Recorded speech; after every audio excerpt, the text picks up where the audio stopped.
Boa noite. Hoje é o nosso 7º dia de oração, consagração. Eu quero neste momento entregar esse propósito na presença de Deus juntamente com vocês. Então vamos orar. Pai, obrigada, Senhor, que até aqui o Senhor nos sustentou.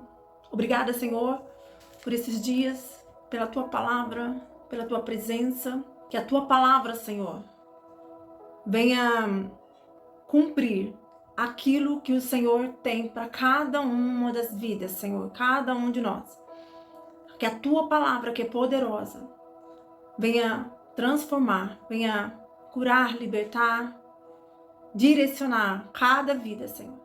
Em nome de Jesus, eu consagro a Ti, Senhor, a minha vida, a minha família no Teu altar, este mês de julho na Tua presença e toda a nossa vida. E em nome de Jesus, Papai, que vidas venham ser tocadas. Para a honra e glória do Teu nome, Jesus. Em nome de Jesus, seja conosco. Em nome de Jesus. Amém. Esta noite eu quero falar sobre como o posicionamento de uma pessoa muda toda a história, não só dela, mas da sua descendência e de muitos à sua volta. Nós vamos ver que Noé foi chamado por Deus. Deus entrega uma missão para Noé, para ele construir uma arca, pois viria o dilúvio, e essa arca trouxe livramento para a família, para a descendência de Noé e para a raça humana. Ele ouviu algo de Deus, ele ouviu uma direção clara de Deus, mas ele não só ouviu, ele se moveu em direção àquela palavra. Ele teve que ter um posicionamento, e o posicionamento de Noé trouxe livramento para tua casa, para tua família, toda a descendência dele e a raça humana. Mas nós vemos também que a partir da falta de posicionamento, de uma escolha errada, de um posicionamento errado de Adão, entrou o pecado no mundo e trouxe o pecado, trouxe a morte para toda a descendência de Adão, para a raça humana.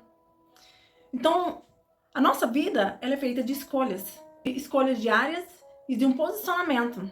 O lugar mais seguro para nós é no centro da vontade de Deus. E tudo vem dele, tudo é para ele. E nós somos peregrinos aqui na Terra, nós estamos de passagem. Mas a maneira como nós vamos viver aqui determina muitas coisas, não só sobre nós. Deus, ele tem um propósito com cada vida. Nós vemos que em Salmos 139, 13, 16. Pois tu formaste o meu interior, tu me teceste no seio da minha mãe. Graças te dou, porque visto que por modo assombrosamente maravilhoso me formaste. As tuas obras são admiráveis, e a minha alma o sabe muito bem. Os meus ossos não te foram encobertos, quando no oculto fui formado e entretecido, como nas profundezas da terra.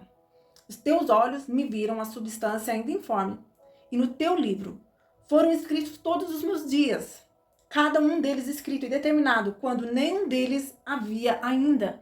Esse Salmo 139 é um salmo que Davi escreveu. É o Salmo que diz: Senhor, eu sei que tu me sondas, eu sei que tu me conheces. E aqui ele está revelando que Deus nos escolheu desde o ventre da nossa mãe.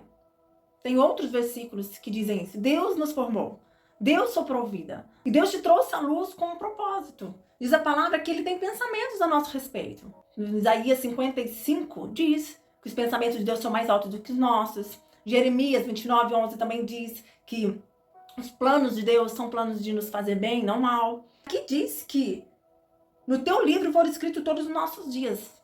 Então, existe uma verdade de Deus, uma promessa de Deus, uma vontade de Deus para cada um de nós.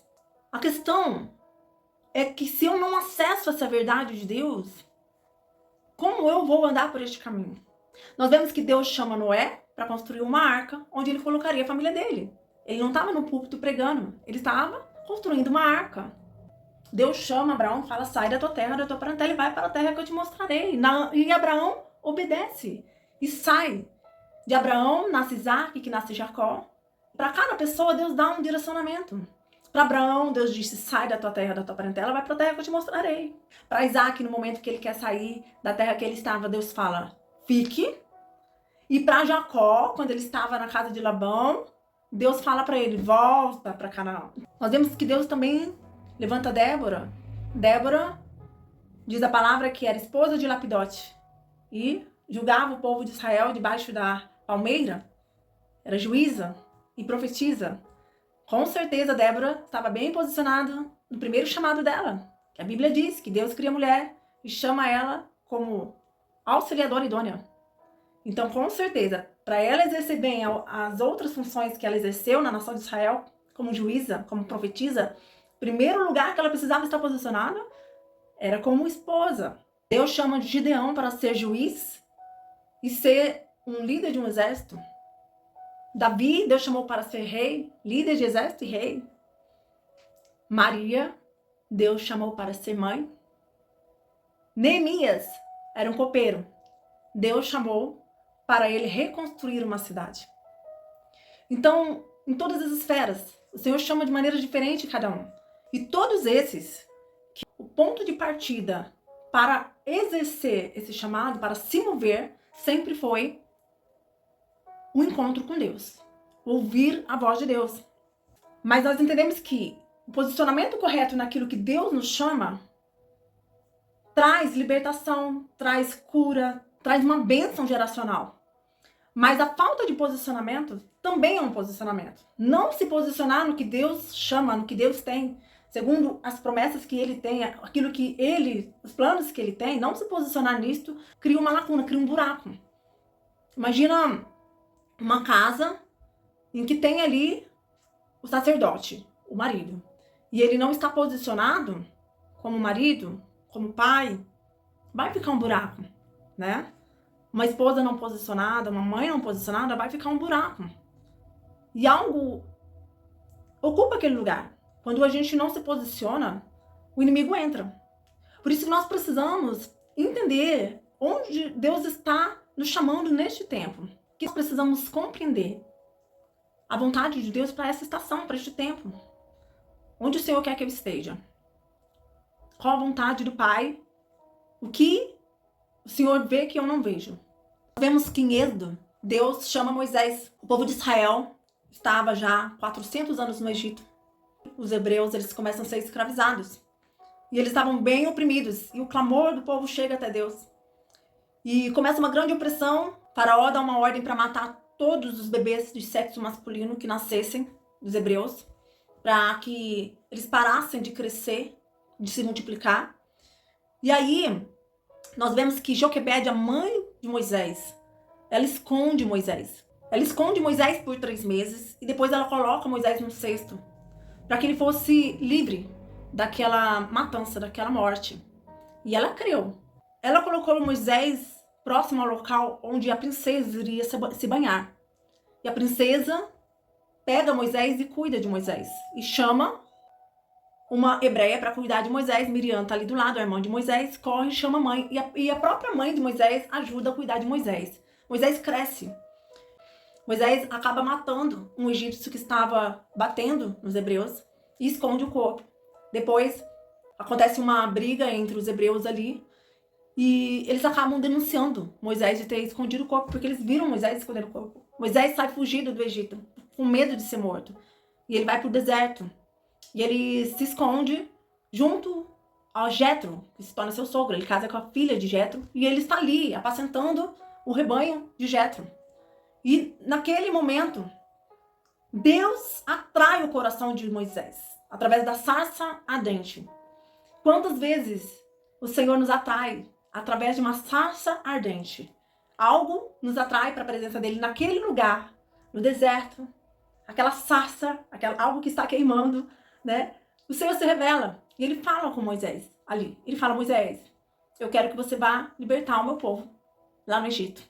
Moisés olha e fala: quem sou eu? Quem sou eu para fazer isso? O Senhor fala: eu sou o que sou. O eu sou. Diga que o eu sou enviou a voz. Quer dizer, Moisés está preocupado porque ele olha para si e ele não vê condições de ajudar, de fazer essa missão, de cumprir esse propósito, essa missão que Deus está entregando. Ele olha para si e ele fala: mas Senhor, como? Como? Quem sou eu para fazer isso? E Deus fala para Moisés: o eu sou estará contigo. E Deus está querendo dizer: não tem nada a ver com você, tem a ver comigo. Sou eu quem vou fazer. Só que Moisés, em Êxodo 4:10, então disse Moisés ao Senhor: Senhor, eu nunca fui eloquente, nem outrora, nem depois que falaste a teu servo. pois sou pesado de boca e pesado de língua. Respondeu-lhe o Senhor: quem fez a boca do homem? Ou quem fez o mudo ou o surdo? Ou o que vê ou o cego? Não sou eu, o Senhor? Vai, pois, agora, e eu serei com a tua boca, e te ensinarei o que has de falar. Ainda assim, Moisés, ele resiste. Ele fala: Senhor, envia outro. E Deus ali, então, levanta Arão, irmão de Moisés, para ir com ele. Para que Moisés falasse a Arão e Arão falasse ao povo. Moisés escutava Deus e Arão falava ao povo. E ali, então, Moisés cumpre um chamado de libertar o povo de Israel do Egito. O que essa história tem a ver conosco? Tem a ver que muitas vezes Deus fala conosco e a gente olha para aquilo e fala: meu Deus, quem sou eu para fazer um negócio desse? Como que eu vou fazer um negócio desse? E a gente olha para nossa limitação, a gente olha para as nossas imperfeições. Como Moisés olhou para sua boca, ele era gago. Como eu vou falar? Mas não tem a ver conosco, tem a ver com o Senhor, porque quando ele chama, ele habilita. A gente pode ver também na vida de Sansão. Sansão tinha promessa, mas Sansão, ele se distraiu com muitas coisas. Um dos maiores perigos da nossa geração são as distrações. A distração tem nos levado a nos perder. E Sansão se distraiu, pecou, não levou a sério aquilo que Deus tinha entregado na mão dele. E o fim de Sansão não foi bom. Ele sim destruiu todos os filisteus, mas foi de uma maneira muito triste. Por isso que Deus nos chama neste dia para nos posicionarmos no centro da vontade dele. Não só nos posicionarmos neste lugar secreto de ouvir, mas também nos mover segundo a instrução do Senhor. Posicionar é ter atitude. A parte que cabe a mim, eu preciso fazer. Eu preciso me mover. Que o Senhor venha trazer um romper, para que a gente possa realmente se posicionar e se mover neste lugar de obediência e de atitude diante daquilo que Ele nos mostra e daquilo que Ele nos orienta, nos instrui e pede.